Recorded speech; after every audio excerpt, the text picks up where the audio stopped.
Mikaela Mayer. Thank you for joining us on Seconds Out. And Thank you for having me. no problem. Just want to start from the very start. What first got you into the sport of boxing, and how old were you? I started somewhat late. I was 17 when I first walked into a gym, and it was actually a Muay Thai kickboxing gym. So I did Muay Thai for about a year and then transitioned to my first boxing fight at 18. But I was just sort of at a point where I was in my fourth high school by my senior year, and I just kind of had this epiphany that I just wanted to be good at something. I wanted to be successful. And so I think it started with just the idea of, let me try something new. Sorry. No worries. So I was like, let me try something new. So I just walked in. There was a Muay Thai gym by my house that I had seen for years, and walked in, asked how much to sign myself up. It was $100. So I ran across the street to the ATM and pulled out the last $100 out of my bank account. And I mean, I went from going 3 days a week to asking if I could go 6 days a week, and to the guys' classes too. I just kind of like fell in love with the challenge of the sport. And I knew within a month that I wanted to be the best female fighter in the world. And I told myself that. What was the plan in terms of a career before boxing came into your life? What were you going to be? I don't know. I mean, that was sort of my epiphany. I was like, what am I doing? They said I wasn't going to graduate in time. I was going to be in school for another year. And I just felt like I was always meant for to do more than that in my life. And I really didn't know what it was. But when I found boxing, I just found my passion. I found something I was passionate about. And even then you can ask me, well, what did you expect to do in boxing? How did you expect to have a career? Because when I first started, women were not yet allowed to compete in the Olympics. And there was no, like, pro boxing for women was just, at that point, was past Mia St. John and Layla Ali days. It was at this like stagnant point where you weren't going to get signed or get fights. People who were pro at that time were maybe getting one fight a year. So I didn't know. I just knew that I had found my passion. This is what I wanted to do, and I would figure it out. I just figured I would be the exception if I just kept working at it and kept driving out a path. Is the situation at the time with the women's pro game that you've just talked about, is that one of the reasons why you decided to hang around and try to qualify for 2016? You narrowly missed out on 2012, didn't you? Yeah, I lost in the finals of Olympic trials for 2012. But, I had only been boxing 18. I was only 22 at that point. So I knew that I still had so much more to learn in the sport. And I remember walking into the back room after losing in 2012 trials, and I was crying, and I think I deviated my septum, and I was pissed. But like, I sat down there, and I'm like, I immediately knew that I was going to go for 2016. There was just no question in my mind. What's your experience from your recollection of the Olympics in Rio and the kind of good and bad of it? To be honest, the Olympics was not the best experience for me. I think that one of the important things about the Olympics is you really have to be peaking. Everything has to be coming together for you at that particular time.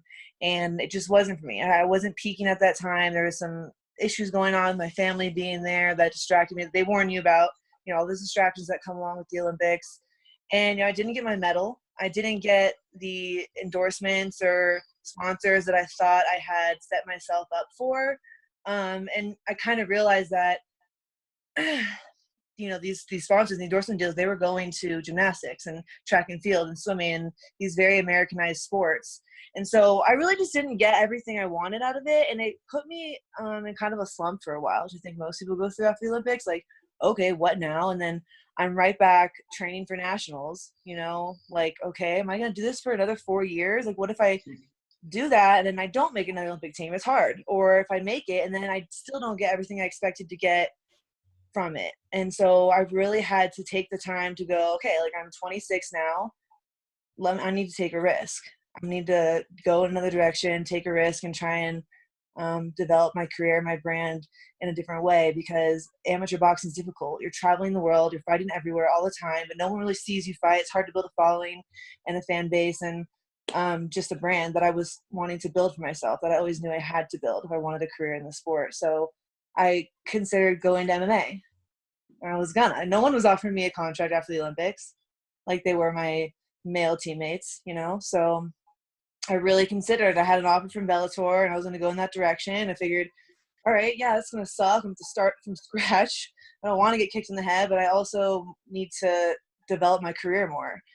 And I sat down with Top Rank last minute and kind of stars all aligned. And I'm like, thank God I didn't go to MMA. Must feel a bit unfair because you obviously medaled at the World Championships, which is arguably a more difficult tournament than the Olympics, but it just doesn't come with that same cachet that leads to the profile and the sponsorship opportunities. Yeah, it doesn't. And even like turning pro is a risk being a female because I'm Top Rank's only female right now, and they kind of took a risk with me. But I sat down. I feel like I sat down in their office, Todd above, and I had to sell myself to him. I'm like, I know there's no market for women's boxing right now, but if there's someone who can change that, it's me. And he kind of believed in the vision that I had. And I think just because I believed in it so much, it helped him to believe in it. And it's been great. I mean, I'm really happy with how they've been moving me. Been fighting regularly. You know, it's not like a lot of the other women who've been put on the shelf in the past and not getting fights, and they've really done a good job. So the risk was worth the reward in this case. You must be delighted with the ESPN deal with Top Rank as well because of the exposure that brings. Yeah, and they just did that deal right when I signed with them. So I was like, this is great because I was an MMA fan because guess what? You can go to Buffalo Wild Wings or any bar or restaurant and be like, hey, turn on the MMA fights. And it wasn't possible to do that with boxing. Like it was on HBO or Showtime, and it's difficult to get that. And so ESPN is accessible everywhere. And I was like, that's perfect. That's the best network to be on, in my opinion. Tell us a little bit about your training setup. So who you train with and where and what your training looks like. I have two coaches. So I have Coach Al Mitchell, who I've been with since before the first Olympic trials, over 10 years now. And he lives up in northern Michigan, which I lived there for 5 years training for the Olympics. When I made the team, I moved here to Colorado, and I stayed in Colorado. So after I turned pro, I figured, you have the altitude here, you have plenty of sparring partners. Coach K is my second coach, who has been the assistant coach for USA Boxing for years. And so what we'll do is we'll train here. I'll join their camps, which is really convenient. I live down the street from the training center.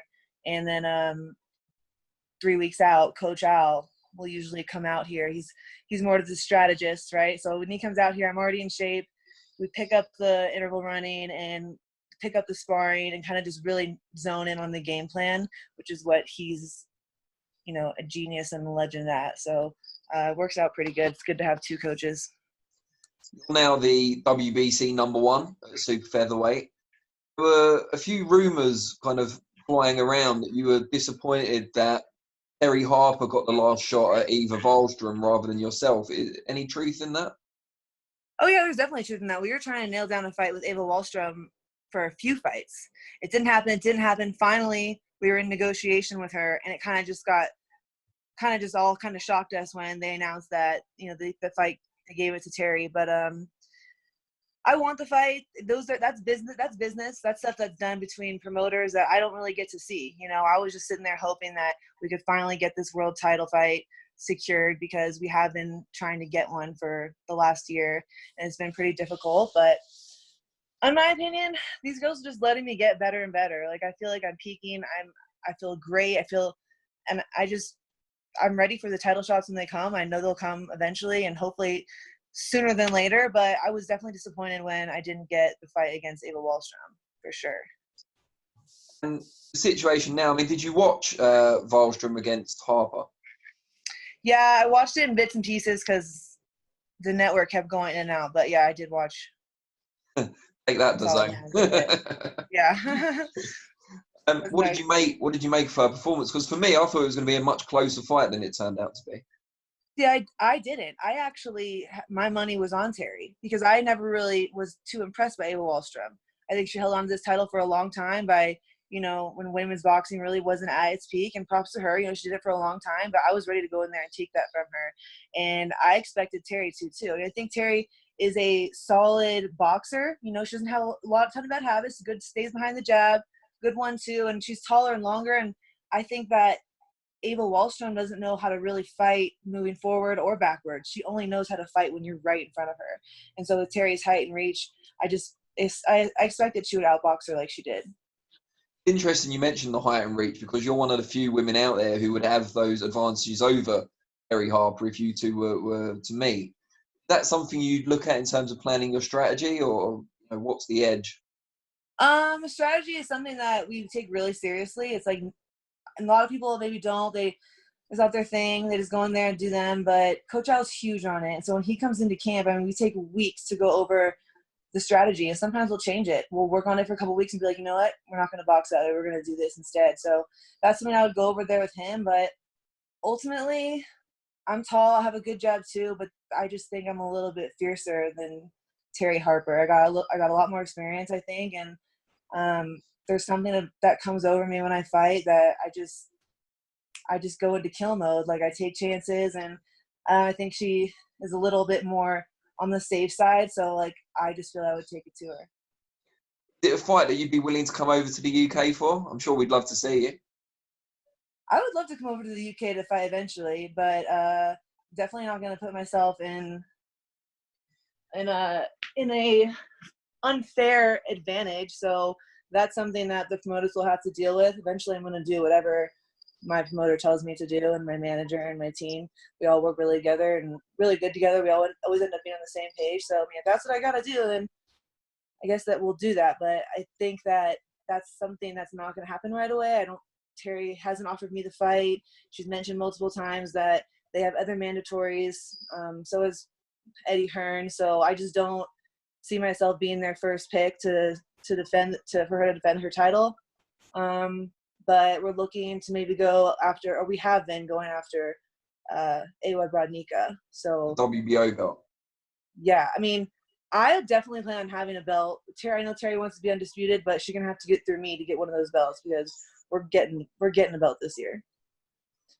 Who or what is the ultimate goal in the female pro game for you? Like, is there a belt you want to win? Is there someone you want to fight? What's the ultimate dream?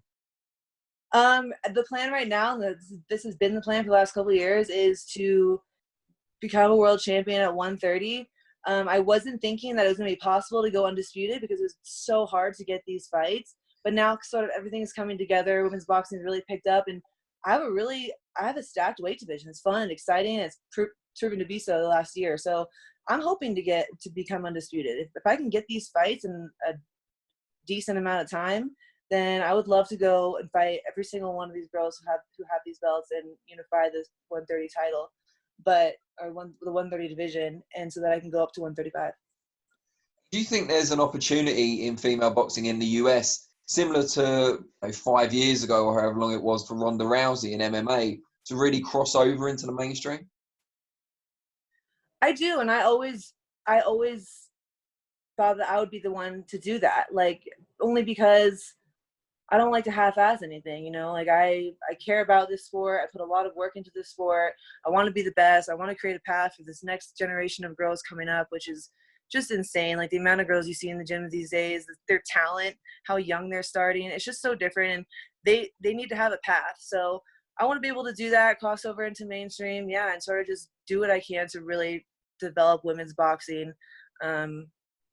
Can't let it fall off again like it did, but I think the talent pool is just so deep now that it's impossible. Tell us a bit about your life away from boxing. I know it takes up the vast majority of your attention, but what sort of stuff do you get up to when you're not training and fighting? Well, I live in Colorado now. I'm originally from LA, but I'm kind of digging being outside the city. I love the nature. Like this week, I've been fishing, shooting, just spending a lot of time outside, camping. I have 2 dogs, so we just like to spend a lot of time doing outdoorsy fun things. Yeah.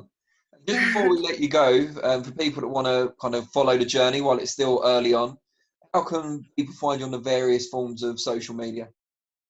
Instagram is my main go-to. I'm on Instagram a lot all day, so if you want to follow my career, see what I'm like outside the ring, especially in quarantine. I think my Instagram has gotten a little out of control. But at Mikaela Mayer.